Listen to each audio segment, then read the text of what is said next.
L'humanité existe depuis des milliers d'années et elle a utilisé des navires pour tout transporter. Même à ce jour, 90% des échanges commerciaux dans le monde se font par les océans.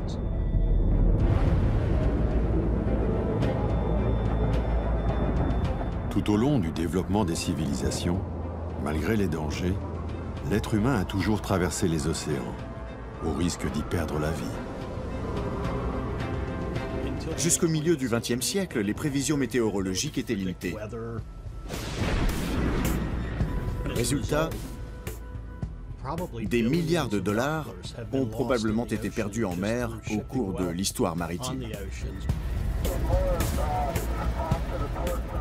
Combien de navires ont disparu? Et combien de richesses se sont accumulées au fond des océans au fil des siècles? Les fonds marins sont un véritable Eldorado. Il y aurait plus d'or et d'argent au large des Bahamas qu'à la Banque de Madrid. Une nouvelle ruée vers l'or est en train de voir le jour. Une course dans laquelle les chasseurs de trésors côtoient les investisseurs, toujours en quête de nouveaux filons. C'est sûr et certain qu'on va voir un bon résultat si on continue à chercher ces épaves. Combien d'épaves? Et combien de pages oubliées de l'histoire maritime et de notre patrimoine collectif? C'est un héritage très important pour nous tous. Ne pas le commercialiser, ne pas le piller. Les épaves deviennent l'objet d'enjeux stratégiques et économiques, et les gouvernements entrent dans la course. Ces sociétés de chasseurs d'épaves sont en train de tout détruire. Nous n'avons jamais vu un seul cas de bons chasseurs de trésors. Pendant que les gardiens de l'histoire et les chasseurs de trésors s'affrontent, les épaves, elles, sont en danger. Dans quelques générations, des pans entiers du passé seront détruits. Ce qu'on lèguera aux générations futures sera un électrocardiogramme plat.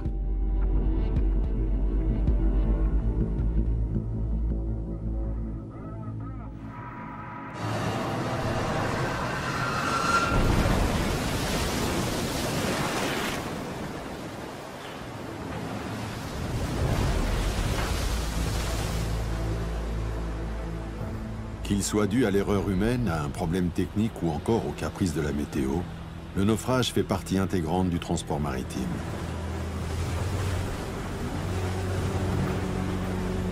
Il faut être humble avec la mer. On ne gagne pas contre la mer, on compose avec la mer. Une réalité dont on ne parle que lorsque l'incident survient près de nos côtes, ou quand c'est un navire de croisière qui est touché. Les autres naufrages, eux, restent dans l'ombre. Si vous regardez véritablement à la loupe les choses, vous avez 110, 120, 122 naufrages de gros bâtiments de plus de 300 tonneaux par an. Ce qui veut dire, rapporté au nombre de jours de l'année, vous avez un naufrage à peu près tous les 3 jours sur la mer du globe. Référence internationale en archéologie sous-marine, Michel Lourd est à la tête du DRASM. C'est le département des recherches archéologiques subaquatiques et sous-marines. Depuis près de 4 décennies, ces missions l'ont mené sur tous les océans de la planète. C'est par un bateau qu'on transporte le plus facilement des produits pondéreux et à longue distance. Donc tout au long de l'histoire de l'humanité, dès qu'on a commencé à coloniser les espaces maritimes, on est monté sur des bateaux et chacun sait que dès qu'on se met sur un bateau, il y a un risque de naufrage. Parce que l'on sait, c'est que dans toutes les zones où nous travaillons, le fond de la mer est jonché d'épaves, et évidemment d'autant plus dans les zones qui ont connu un grand trafic maritime. Plus la belligérance en mer, les navires de guerre, etc. Il y a des épaves sur toute la planète.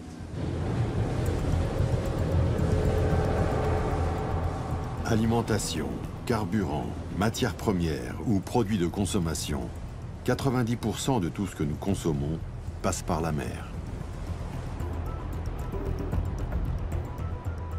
60 000 navires, qui sont le flux sanguin du commerce international et qui empruntent des routes maritimes tracées au fil des siècles. Mais combien de bateaux ne sont jamais arrivés à bon port? Il est très difficile de connaître précisément la quantité de richesses perdues dans une zone géographique définie. mais on peut l'estimer en considérant les grandes puissances de l'histoire coloniale.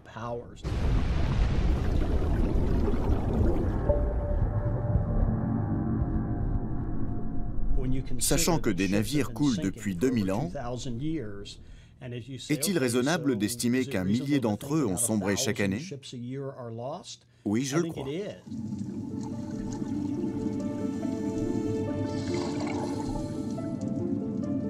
Récemment, dans une initiative visant à cartographier l'intégralité du plancher océanique, les 195 pays membres de l'UNESCO se sont unis pour mener l'enquête. Et ils ont avancé une estimation. Il y aurait 3 millions d'épaves dans le monde. Il pourrait y en avoir plus ou beaucoup moins. Il est difficile de savoir si elles sont encore là, s'il en reste quelque chose. Beaucoup de navires ont coulé sans qu'ils soient consignés. 3 millions, c'est une bonne estimation, oui. Mais c'est approximatif. Peut-être moins ou peut-être plus. Pour beaucoup d'archéologues sous-marins, ce nombre est largement sous-estimé.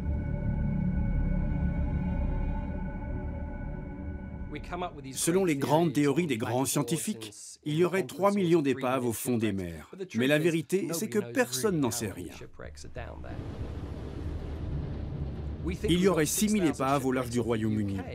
Mais on sait que tout au long de l'histoire, 37 000 navires ont disparu là. Donc, quel que soit le chiffre avancé, il sera en dessous de la réalité. Les océans recouvrent 70% de la Terre, mais on en a exploré moins de 5%. Qu'est-ce qu'il y a au fond? L'humanité navigue depuis des milliers d'années. Donc je dirais que ce chiffre est réaliste, et même qu'il y a beaucoup plus d'épaves que ce que l'on pense. Nous ne savons rien. Le plus gros des épaves du monde reste à découvrir. Et à mon sens, la plupart se trouvent en mer de Chine méridionale.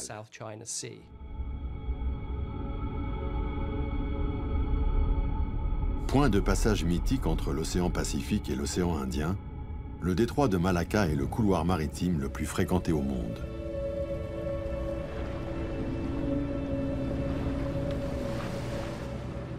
Et Singapour en est le port. Si on regarde en arrière, tout le monde est venu faire du commerce ici. C'était déjà un pôle d'échange quand l'Europe en était encore à l'âge de pierre.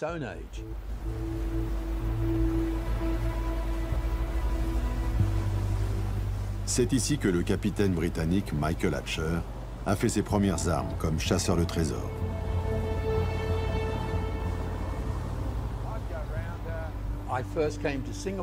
Je suis venu à Singapour pour la première fois en 1973. C'est à ce moment-là que j'ai trouvé mon premier trésor. Et depuis ce jour, je suis accro.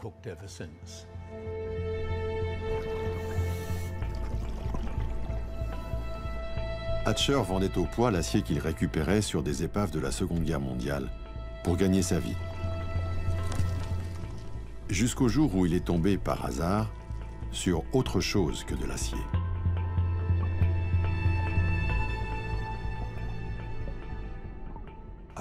Je ne connaissais rien à la porcelaine. J'ai rassemblé quelques pièces et je les ai apportées chez Christie's à Amsterdam. Ensuite, Christie's n'arrêtait pas de m'appeler. J'ai fini par y aller. J'ai soulevé une tasse et on m'a demandé « Avez-vous la moindre idée de ce que ça vaut ?»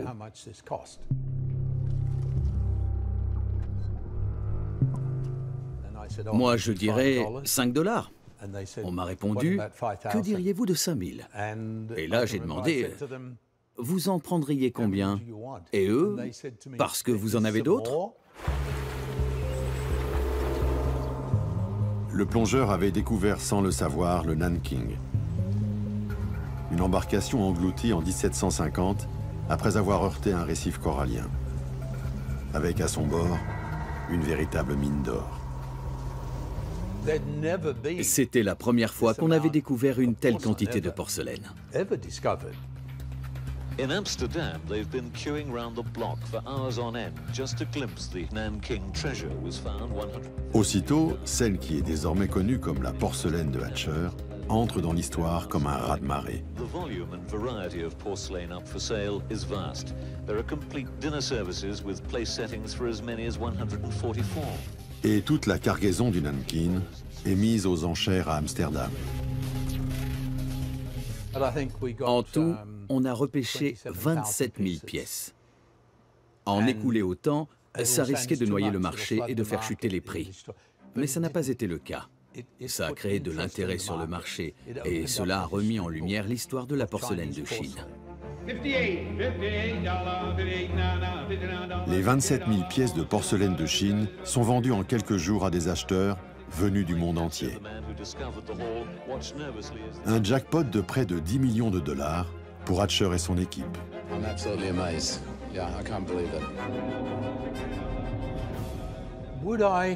Est-ce que je me qualifierais de chasseur de trésors? Chasseur de trésors, c'est l'appellation romantique de ce travail. À mes yeux, je récupère des cargaisons. Qu'ils s'estiment chasseurs de trésors ou sauveteurs de cargaisons, de nombreux explorateurs, appâtés par l'histoire de Hatcher, ont mis le cap vers les profondeurs, qui, selon certains experts, réservent encore beaucoup de surprises.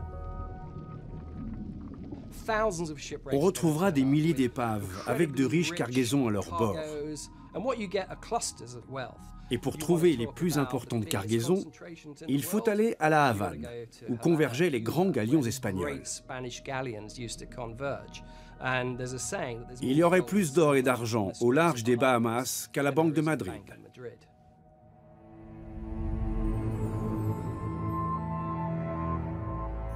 La fièvre de l'or. Pour le royaume d'Espagne, le XVIe siècle est le bien nommé siècle doré. Pendant plus de 150 ans, les Espagnols pillent jusque dans les tombes l'or du Nouveau Monde. Quand vous tenez dans vos mains un lingot d'or, une pièce d'argent, une émeraude ou une perle, dites-vous que vous avez là le fruit d'un génocide. Toutes ces matières ont été extraites dans des mines de Colombie, du Mexique, du Pérou, où des milliers d'esclaves indiens et africains ont été tués pour enrichir l'Espagne.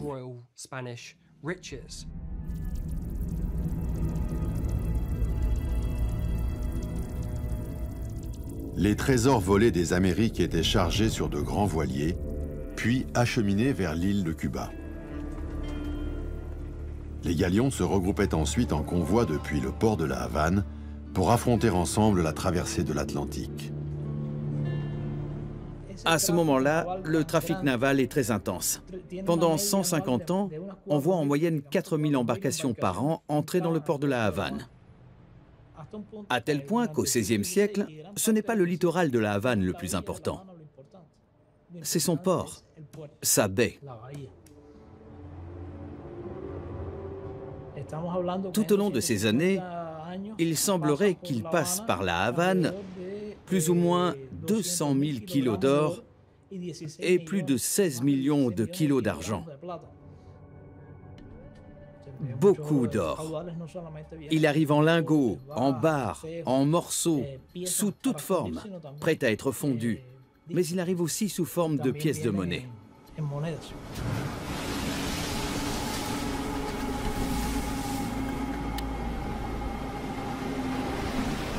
Plus de 3000 épaves reposent sur les fonds marins à proximité de l'île.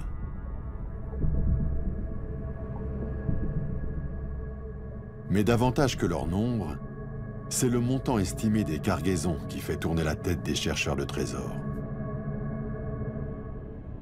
Cuba est l'exemple type d'un pays où la probabilité de récupérer des richesses est énorme.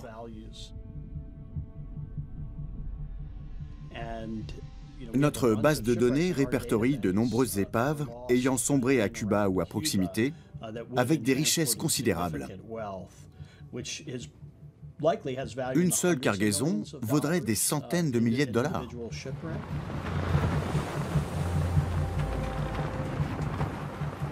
4 millions de tonnes d'or et d'argent ont ainsi franchi l'Atlantique. Tout au long des grandes routes maritimes de la planète, les navires en déroute ont dispersé leurs richesses au fond des océans. Et selon les experts, les quantités sont vertigineuses. Dans notre base de données de plus de 10 000 épaves, une centaine ont une valeur d'au moins 50 millions de dollars. Certaines pourraient valoir plus d'1 milliard de dollars. Ça permet d'imaginer la quantité de richesses perdues par accident dans l'océan en 2000 ans de transport maritime.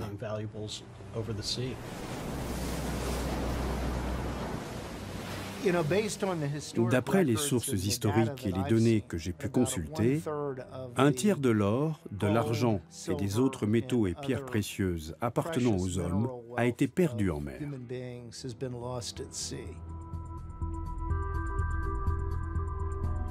La découverte de ces épaves représente à terme la promesse d'un nouveau filon économique, estimé en milliards de dollars. Et cela n'a pas échappé au flair des investisseurs et des gestionnaires de capitaux en métaux précieux, ici réunis à Zurich. Moi, je vois il y a une grosse richesse qui reste dans ces épaves. Ça représente une ressource de, je crois que c'est 100 milliards. C'est sûr que 100 milliards, c'est une ressource économique assez importante. Alors, c'est sûr et certain qu'on va voir un bon résultat si on continue à chercher ces épaves, les richesses qui étaient mises en place par les ancêtres. Une mine d'or, peut-être, mais le gisement n'est pas à ciel ouvert. Encore faut-il localiser les épaves susceptibles de contenir ces métaux précieux. C'est ici, à Séville, que les archéologues, les scientifiques et les chasseurs de trésors se sont tous donné rendez-vous. Quand un bateau sombrait, la bureaucratie était très stricte. S'il y avait des survivants, on communiquait des informations conservées dans les archives sur les circonstances du naufrage, le temps qu'il faisait, et de nombreux détails.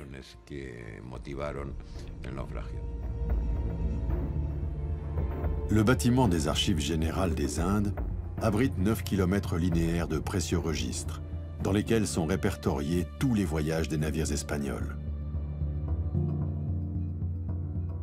10% de ces navires ont coulé. Mais où exactement? Car à l'époque, le positionnement GPS n'existait pas.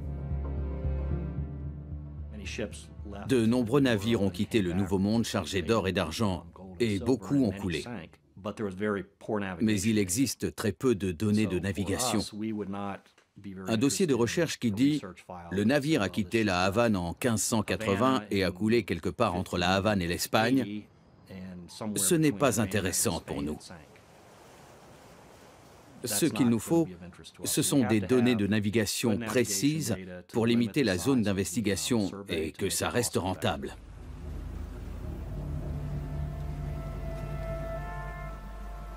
Si les cartes et les registres d'époque manquent de précision, les avancées technologiques de ces dernières années permettent aujourd'hui de combler les lacunes d'hier. Trouver une aiguille dans une botte de foin est désormais chose possible, même si cela reste laborieux. Nous délimitons une zone de recherche. Ensuite, notre navire sondeur se rend dans cette zone et déploie notre sonar qu'on remorque avec nous. Nous cartographions méthodiquement le fond marin en le sondant jusqu'à ce qu'on trouve l'épave ou qu'on abandonne. Désormais, avec l'avènement des véhicules sous-marins autonomes, de la technologie robotique, des nouveaux capteurs, le travail des explorateurs est plus facile et plus rentable. Le sonar permet de détecter des objets d'1 centimètre de large. Le laser va même jusqu'à une largeur d'1 millimètre. Les outils s'affinent. Désormais, la photogrammétrie permet de reconstruire virtuellement les fonds marins. La technologie a pulvérisé la barrière des profondeurs. Les limites de la plongée scientifique, ça tourne autour de 70 mètres. On arriverait à réunir une équipe pluridisciplinaire. Au-delà, ça devient très illusoire. Et au-delà de 300 mètres, de toute façon, l'humain n'a plus sa place.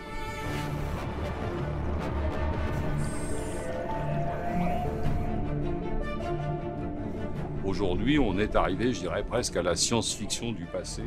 Continue comme ça, Vincent.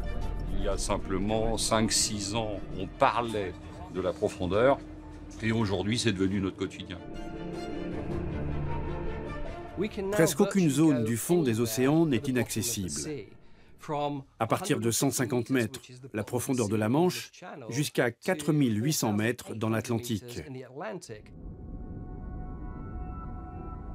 C'est-à-dire 1600 mètres plus profond que l'épave du Titanic.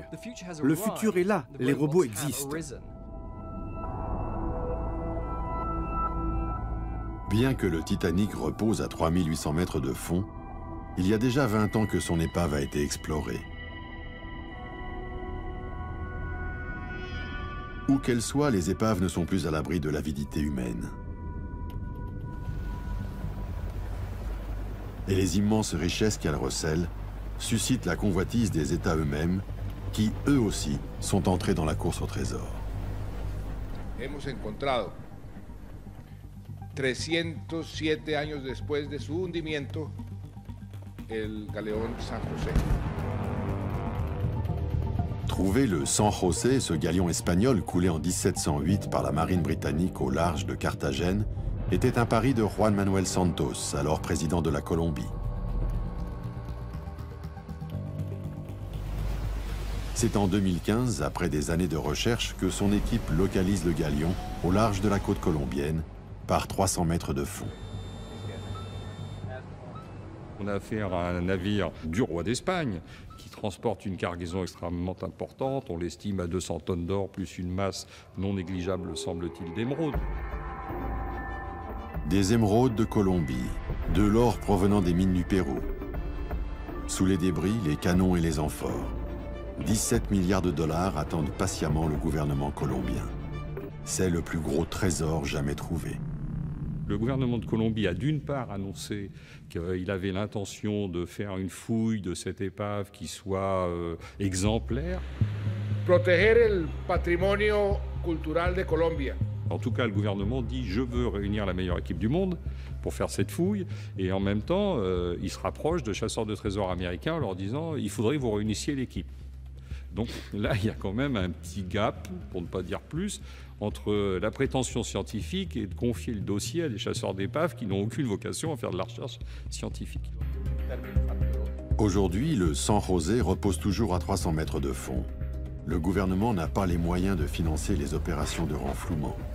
Pour récupérer ce trésor, il se verrait dans l'obligation de faire appel à des sociétés privées et de payer leurs services en leur cédant une partie de la cargaison.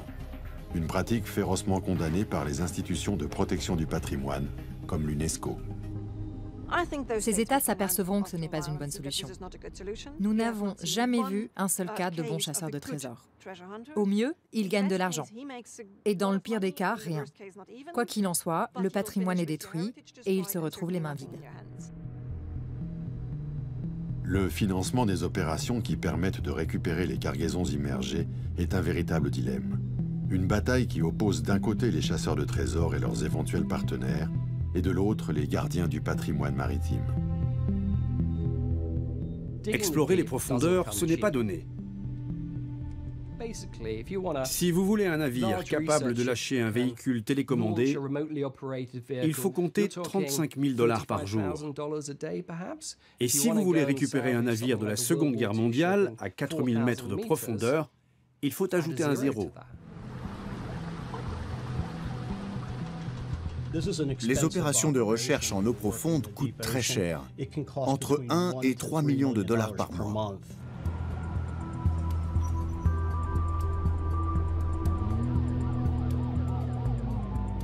Des millions de dollars. C'est le prix du ticket d'entrée dans la course au trésor. Un prix que seules des sociétés comme Odyssey Marine Exploration peuvent se permettre. Basé à Tampa, en Floride et coté en bourse, Odyssey est un des poids lourds de la récupération de métaux précieux. Odyssey Marine Exploration prospère dans l'exploration marine depuis 1994. Pendant les 20 premières années, l'entreprise s'est concentrée sur la recherche d'épaves contenant des cargaisons en bon état et pouvant être revendues. Odyssey a déjà touché le jackpot. En 2007, la société privée débarque sur l'aéroport de Tampa 17 tonnes d'or et d'argent en pièces et en lingots. Le magot provient d'une frégate espagnole baptisée Nuestra Señora de las Mercedes et coulée en 1804 au large des côtes du Portugal. Ils l'ont fouillé et ont ramené en Amérique pour 500 millions de dollars. En pièces d'argent, il y a quelque chose comme 590 000 pièces. La cargaison de la frégate Mercedes, c'est alors le plus grand trésor jamais remonté à la surface. Something about gold, especially when that sunlight hits the gold. It's the permanence. Yeah. Odyssey aura mis 10 ans pour localiser l'épave, puis remonter le trésor. C'est une prouesse technique et le début d'une bataille judiciaire sans précédent. Et ces gens s'empressent de faire valoir auprès du tribunal de Tampa, en Floride, leur droit à la propriété de l'épave, espérant que, de toute évidence, un juge américain va dire « Mais bien sûr, messieurs, vous l'avez trouvé dans les eaux internationales, c'est à vous ». Ça ne va pas se passer de façon aussi simple. What Odyssey has done is morally and legally unacceptable. The treasure hunters were required to return every single coin and other artifact they had taken. L'Espagne revendique finalement le butin. Les autorités madrilènes déclarent la frégate Mercedes patrimoine historique, tout en soulignant le caractère militaire du bateau, coulé lors d'un combat contre une frégate britannique. Le gouvernement espagnol a présenté un recours devant les tribunaux des États-Unis contre cette société de chasseurs d'épaves, parce que c'était une frégate, un navire de l'État, et par conséquent, le bateau et son contenu appartenaient à l'Espagne. Au terme de 5 années de procès, la Cour suprême des États-Unis condamne la société Odyssey à livrer la totalité du trésor à l'Espagne. Cette décision est une première. Elle est basée sur un principe du droit américain, l'immunité souveraine, qui considère qu'un navire, s'il est militaire, restera toujours la propriété du pays dont il bat pavillon. Immédiatement, 2 avions de l'armée espagnole, accompagnés de la garde civile, sont allés aux États-Unis récupérer les 600 000 pièces d'or qui étaient retenues par la garde nationale américaine et sont rentrés en Espagne. This is historical heritage. This is not to be sold. This is to go to a museum, but we have to fight against those who go and salvage sunken objects. Les chasseurs d'épaves, si on ne les arrête pas de manière très ferme, et si l'opinion mondiale ne les condamne pas très sévèrement, en 10 ans, ils vont faire disparaître tout ce patrimoine collectif que sont les navires qui ont coulé à travers les âges. Ces sociétés de chasseurs d'épaves sont en train de faire disparaître des pans entiers de l'histoire. Les 600 000 pièces sont confiées au Musée national de Carthagène en Espagne, qui en expose quelques exemplaires et conserve le reste du butin dans une chambre forte. Nous avons remonté 600 000 pièces, presque toutes identiques. 600 000 exemplaires du même objet. On a gardé un échantillon représentatif et on a photographié chaque face des pièces en haute définition. Le cas de la frégate Mercedes est emblématique de cette guerre qui oppose dans un camp ceux qui récupèrent les trésors et visent le profit, et dans l'autre ceux qui entendent les conserver. Ce n'est pas un patrimoine. Ces biens ont été fabriqués dans un but commercial. Ils n'ont pas été vendus car ils ont coulé accidentellement. Vendons 590 000 des 600 000 pièces aux collectionneurs et laissons les pays profiter des retombées économiques. Pourquoi ne pas vendre une partie pour financer par exemple de nouvelles explorations? Ces pièces sont toutes semblables. Tout à fait, mon cher ami. Les 600 000 pièces d'or de la frégate Mercedes, ou autres navires espagnols ou français, valent beaucoup d'argent. Moi, ce que je vous suggère, c'est de vendre tous les tableaux du Louvre, en commençant par la Joconde. Et je propose que des 8 colonnes de la Madeleine, on en vende 7, parce qu'elles se répètent, après tout. Les chapiteaux sont identiques. Soyons sérieux, c'est une question inconcevable pour un musée national. Ce raisonnement-là, on peut le faire d'ailleurs sur tout. Je veux dire, pas besoin de 10 plats de porcelaine de Chine très similaires ou identiques. Vous en gardez un, j'en vends le reste, etc. Et non, on voit bien que cette machine, ce raisonnement, et ça, partout ça a été appliqué, c'est parti dans des déviances. Quand on sait que c'est une opération commerciale en disant on va préserver un pan de l'histoire, en réalité, ce pan de l'histoire se réduit à la portion congrue, c'est-à-dire la portion qui n'a aucune valeur, qui est la moins intéressante, la plus abîmée, et tout le reste est négocié parce que ça a une valeur.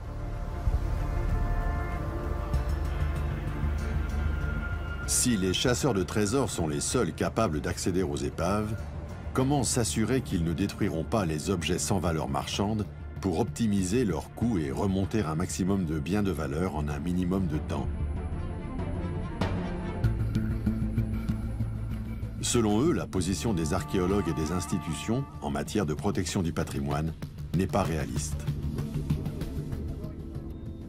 La communauté scientifique, qui influence la politique gouvernementale, est très opposée à un modèle commercial. Ne pas intervenir semble être la tendance au niveau mondial. L'ONU, via l'UNESCO, qui est l'entité concernée par le sujet en son sein, préfère que les objets soient laissés in situ. Puisqu'ils sont là, laissez-les. Odyssée et la majorité des sociétés de récupération de trésors fondent leur discours sur l'un des paragraphes de la Convention de l'UNESCO. Il y est écrit noir sur blanc que la préservation in situ doit être une priorité. Selon eux, cette convention ferme la porte à tout type d'exploitation. C'est complètement faux. L'UNESCO ne dit pas qu'il faut laisser les objets au fond des mers. L'UNESCO dit qu'il faut les laisser sur place, jusqu'à ce qu'on ait les moyens techniques et d'investigation pour garantir une procédure correcte.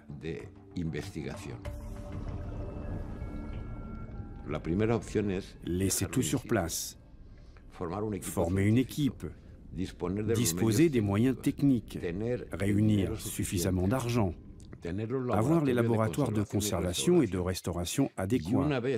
Et, une fois ces conditions réunies, on peut commencer les fouilles.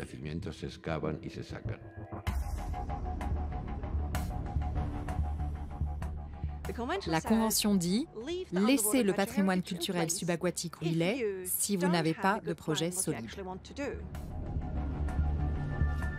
Récupérer des cargaisons immergées est aujourd'hui possible, mais selon un protocole de préservation encadré et contrôlé par les archéologues de l'UNESCO.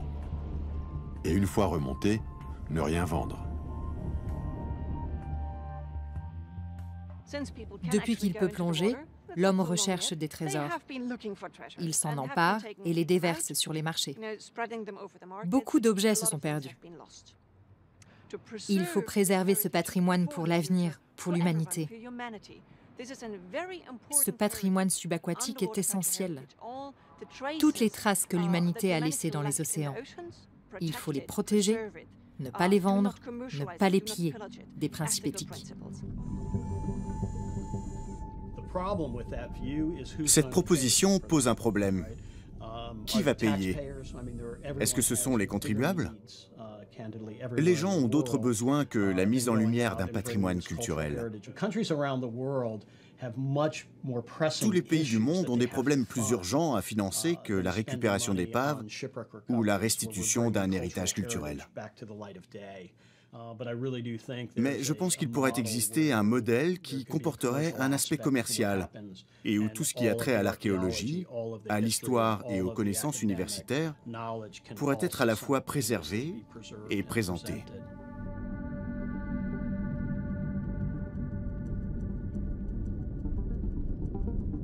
Une autre épave, trouvée par Odyssée, a montré récemment qu'une collaboration entre des entreprises privées et le secteur public pouvait s'avérer gagnant-gagnant.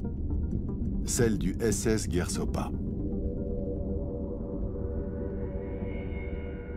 Odyssey avait un contrat avec le gouvernement britannique pour récupérer l'argent à bord du SS Gersopa. Le Gersopa était un bateau de commerce anglais qui naviguait en 1941. Il regagnait le Royaume-Uni depuis l'Inde avec 110 tonnes d'argent pour l'hôtel des monnaies de Londres. En effet, on manquait de monnaie, il fallait soutenir l'économie de guerre. Arrivé au large des côtes irlandaises, le SS Gersopa est à court de carburant. Contraint d'abandonner le convoi qui assurait sa protection, il est torpillé et coulé par un sous-marin allemand le 17 février 1941.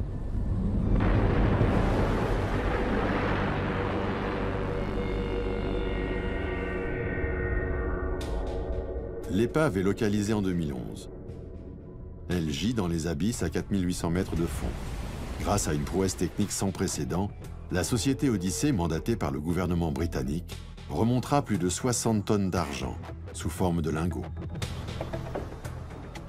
On a récupéré l'argent à 4800 mètres de profondeur. C'est 1600 mètres de plus que le Titanic. Et puis l'argent était fondu. Le gouvernement a eu sa part et Odyssey aussi. 3000 lingots, soit un total de 210 millions de dollars.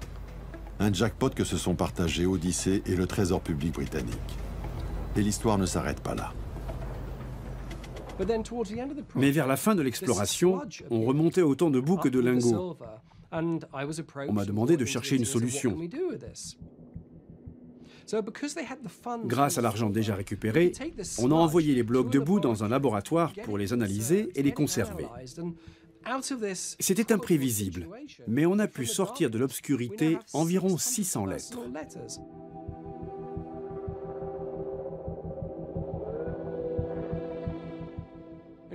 Des cartes de vœux, des documents commerciaux et des chèques. Ces courriers avaient été envoyés par des officiers britanniques à leurs épouses, par des missionnaires ou par des enseignants du Raj à la fin de l'année 1940, à l'intention de leurs proches. Ces documents sont des instantanés de la vie des Britanniques en Inde, destinés aux familles restées au Royaume-Uni. Cette découverte est très précieuse. Elle permet de connaître la véritable histoire du SS Gersopa. Ça donne un aperçu des bienfaits qui peuvent découler d'une approche commerciale.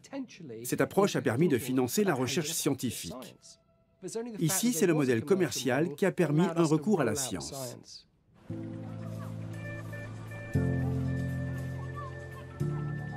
La collaboration publique-privée fait aussi ses preuves dans certains pays d'Asie du Sud-Est, comme l'Indonésie et la Malaisie, où traditionnellement les chasseurs de trésors partagent leur butin avec le gouvernement.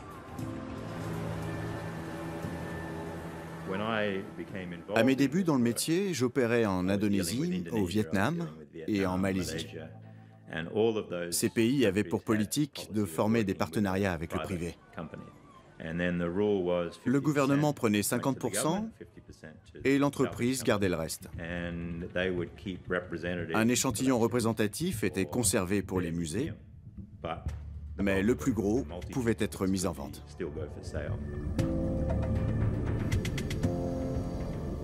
Ces accords ont permis au gouvernement de financer la recherche d'épaves et d'enrichir leurs musées sans avoir à supporter les frais d'exploration.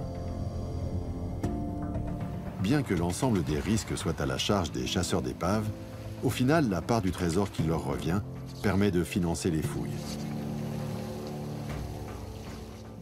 Ils travaillent en partenariat avec des sociétés privées qui apportent l'argent et qui assument tous les risques. Des risques qui sont très importants. L'un des dangers est politique. On peut avoir un contrat avec l'État et quand on remonte un trésor, il peut très bien vous remercier et tout garder. C'est déjà arrivé. Mais suite aux abus de certains chasseurs d'épaves, accusés de ne pas déclarer une partie des trésors, le gouvernement indonésien a décidé de ne plus délivrer de licence d'exploration. Hélas, le résultat ne fut pas celui escompté. Les politiques changent aussi. En 2010, l'Indonésie a suspendu l'octroi de permis. Ce moratoire a surtout donné le champ libre aux pillards. Aujourd'hui, il y a énormément de pillages.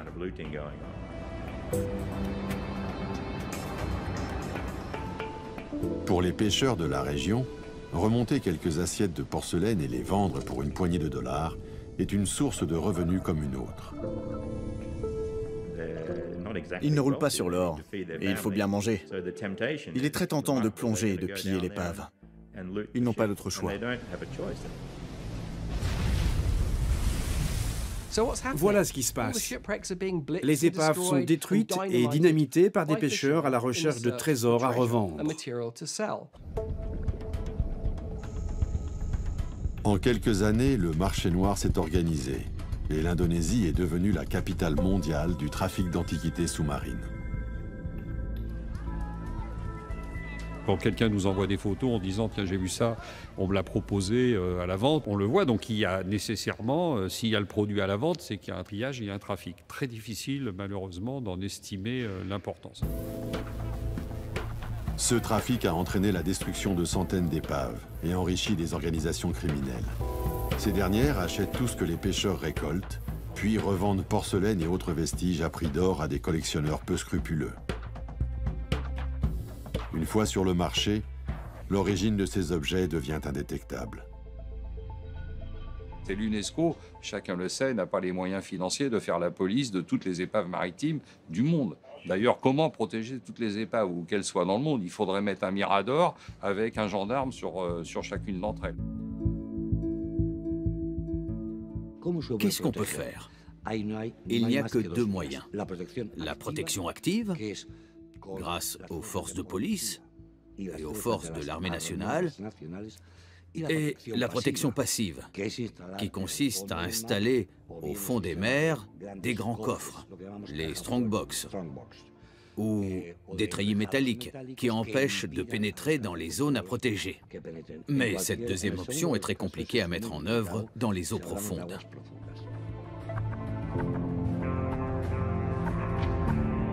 Certains sites archéologiques facilement accessibles ont fait l'objet de mesures de protection mises en place par l'UNESCO. Ces mesures restent anecdotiques car elles ne protègent que des épaves connues et déjà vidées de leur cargaison.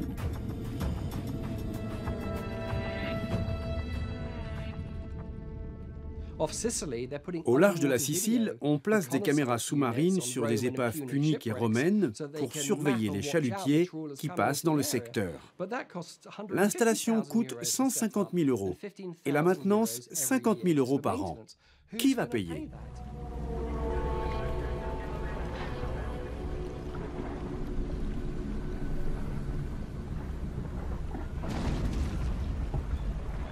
Alors que les institutions et les chasseurs de trésors se refusent à collaborer, certaines épaves deviennent l'objet de batailles géopolitiques. Cette fois, le trésor n'est plus ce que l'épave contient, mais son emplacement. L'épave a été très longtemps appréhendée comme une page d'histoire immergée de l'humanité qui méritait d'être protégée, étudiée, valorisée. Et puis tout d'un coup, l'épave peut encore avoir une autre valeur. C'est comme si on avait planté un pavillon sur la banquise en disant « le pôle Nord est à moi parce que j'y ai mis mon drapeau ». Depuis plusieurs décennies, le Canada finançait la recherche de deux épaves, l'Erebus et le Terror, disparus en 1845. L'expédition de John Franklin avait pour objectif de relier l'Atlantique au Pacifique en passant par le nord du Canada. La mission a tourné court lorsque ces deux bateaux furent broyés par les glaces. Les bateaux ont coulé, personne ne savait où. Il y avait des rumeurs et des témoignages chez les Inuits. Récemment, les Canadiens ont trouvé deux épaves emblématiques, le HMS Erebus et le HMS Terror.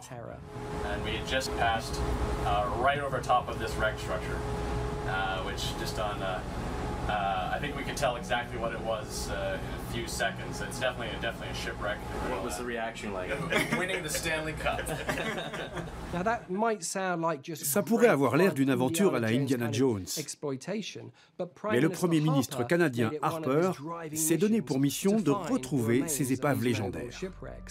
It is about more than solving an age-old Canadian-British world mystery. Le Canada avait marqué l'emplacement. Les épaves sont là, cette zone est à nous.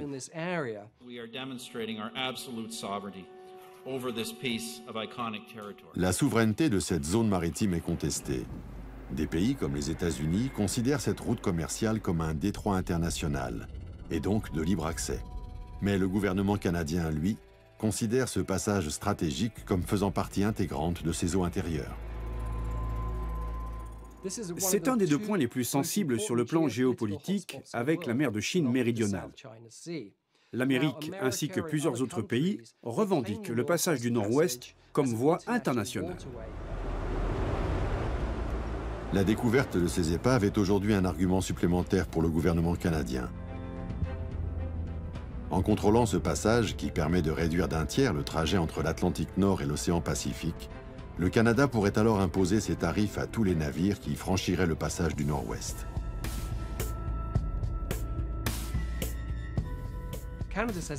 Si le Canada dit que c'est une mer intérieure, alors il peut contrôler le fret et toute la navigation jusqu'en Extrême-Orient. Cette voie permet de gagner des semaines, voire des mois. À cause du changement climatique, les icebergs fondent. Pour la première fois, on sait qu'on peut naviguer d'un bout à l'autre du passage du Nord-Ouest. On va aussi avoir accès aux îles alentours. Ces îles regorgent de richesses. Il y a par exemple un gisement de fer qui pourrait injecter des milliards dans l'économie canadienne. Des milliards de dollars. Sans compter les potentielles réserves de pétrole et de gaz naturel. Des gisements pratiquement inexploités, qui comptent respectivement pour 15 et 30% des réserves planétaires. La recherche de l'expédition Franklin n'est pas seulement une exploration sous-marine. C'est une affaire de gros sous. Convoitées pour leur cargaison ou leur position stratégique, les épaves représentent désormais un enjeu majeur. Ces vestiges du passé sont aujourd'hui au cœur d'un conflit en eau profonde. Et si le fossé se creuse entre les différentes parties, sous la surface, les épaves sont à la merci du temps qui passe. Avec le temps, tout ce qui gît au fond des océans va se décomposer entièrement. Les objets, le navire lui-même, la cargaison, tout ça, au fil du temps, va finir par être dissous par le milieu océanique. Il ne restera plus rien à découvrir.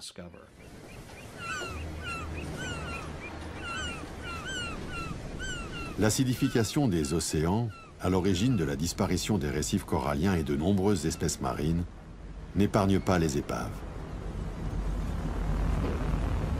Mais une autre menace existe, celle de la pêche, en particulier du chalutage de grand fond. Le chalutage de grand fond menace l'archéologie sous-marine.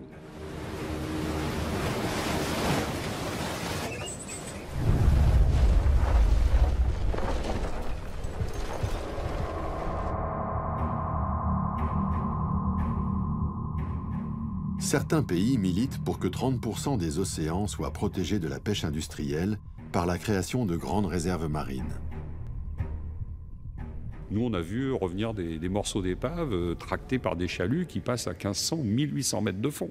Ça en dit long. Et pratiquement dans la zone 300, 700 mètres, dans les zones où il y a du chalutage, quasiment, je dirais, 8 épaves sur 10 sont ensachées dans des chaluts. Tous les ans, des chalutiers ratissent le sol marin sur une superficie égale à celle du Congo, de l'Inde et du Brésil réunis. Si un chalutier passe sur une épave, il la détruit. Les dégâts sont irréversibles. Le chalutage de grand fond est une technique devenue courante et globale. Une année de pêche profonde a un impact 800 fois plus important sur les fonds marins que la pêche traditionnelle. Mais comment réduire l'impact d'une industrie que la demande a rendue imparable? La pêche rapporte 93 milliards de dollars par an. Elle emploie 45 millions de personnes. C'est une industrie gigantesque.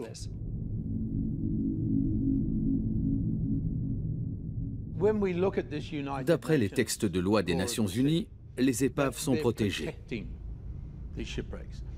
Mais aujourd'hui, il y a des chalutiers énormes. D'ici 100 ans, il est possible que toutes les épaves soient détruites à cause de ces navires de pêche qui deviennent de plus en plus performants.